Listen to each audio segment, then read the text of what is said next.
ప్రభుత్వం ఏదైతే మొన్న ఆర్థిక మంత్రి గారు బడ్జెట్ ప్రవేశపెట్టారో ఆ బడ్జెట్ అంతా కూడా చాలా అసందర్భంగా ఉంది.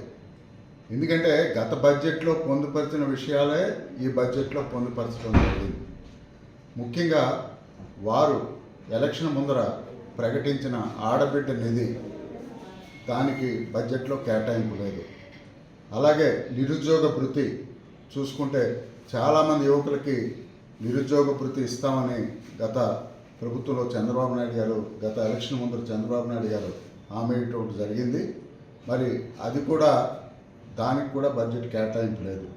మరి రాబోయే ఈ సంవత్సరం అంతా కూడా మరి ఏదైతే సూపర్ 6 పథకాలు ఉన్నాయో వాటికి కూడా బడ్జెట్ పూర్తిగా కేటాయించలే. అందులో కేటాయించవలసిన అమౌంట్ కన్నా తక్కువగా చూపించి ఈ పథకాలన్నీ కూడా నల్లేరు మీద నడకలాగా చేసేద్దామనే ఉద్దేశంతోనే ఈ బడ్జెట్ రూపకల్పన అనేది జరిగింది.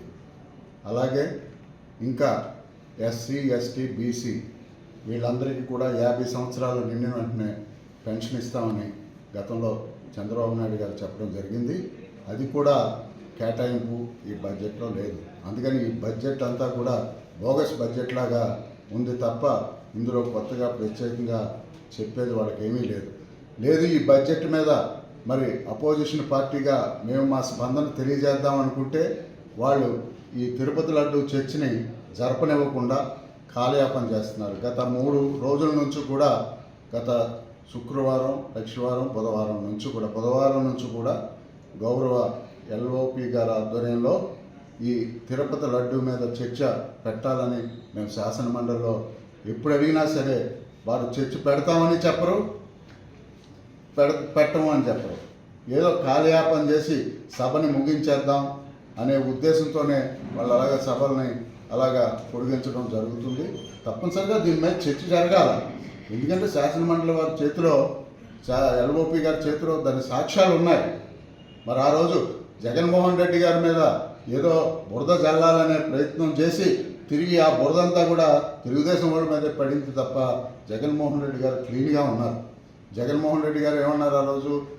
చంద్రబాబు నాయుడు గారు పంది కొవ్వు కలిసింది, ఆవు నెయ్యి కలిసింది, అందుకని తిరుపతి లడ్డులన్నీ మళ్ళీ ఇదైపోయినాయని ఆ రోజు చంద్రబాబు నాయుడు గారు చెప్పడం జరిగింది.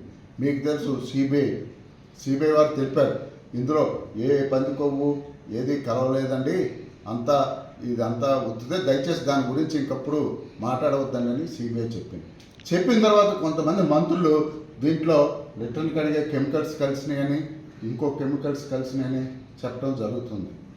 అది కూడా అవాస్తవం. కొన్ని మరి టీవీ ఛానల్స్ అలాగే కొంతమంది మంత్రులు ఏంటన్నారంటే బీటా కెరోటిన్ అనే పదార్థం మరి ఈ లడ్డులో కలిసింది జగన్మోహన్ రెడ్డి గారి ఆధ్వర్యంలో, సో దీనివల్ల క్యాన్సర్ వస్తుంది అని చెప్పారు. నేను డాక్టర్ని, నాకు తెలుసు బీటా కెరోటిన్ యొక్క ఉపయోగం ఏంటో. బీటా కెరోటిన్ అనేది యాంటీ ఆక్సిడెంట్, అంటే క్యాన్సర్ రాకుండా ప్రివెంట్ చేసే కెమికల్, అలాగే న్యూట్రియంట్ కూడా. దానికి ఇది కలిపి ఉంటారు తప్ప ఇదేదో కెమికల్ అని, ఇదేదో దీనివల్ల చాలామంది క్యాన్సర్ వస్తుందని ఒక అసందర్భ ప్రకటన చేయటం జరిగింది. దయచేసి ప్రజలందరూ గమనించాలి. జగన్మోహన్ రెడ్డి గారు కానీ అలాగే గౌరవ పెద్దలు రాజశేఖర రెడ్డి గారు కానీ మన హిందూ మతం మీద చాలా గౌరవం ఉంది వాళ్ళకి. ఇలాంటి పనులు చేసే మనుషులు వాళ్ళు కాదు. అలాగే ఇంకా 3వ విషయం, ఈ ఉత్తరాంధ్ర ప్రాజెక్టులకు కూడా కనీసం కేటాయింపులు ఏమీ చేయలేదు. మన తారక రామతీర్థ సాగర్కి కానీ అలాగే ఇంకో ప్రాజెక్టుకి కానీ. మరి ఈ రేపు పొద్దున ఎయిర్పోర్ట్ అయిపోతుంది, మరి దీనికి వాటర్ కావాలి. ఎక్కడి నుంచి తెస్తారు? తారక రామతీర్థ సాగర్ ప్రాజెక్టు పూర్తవకపోతే.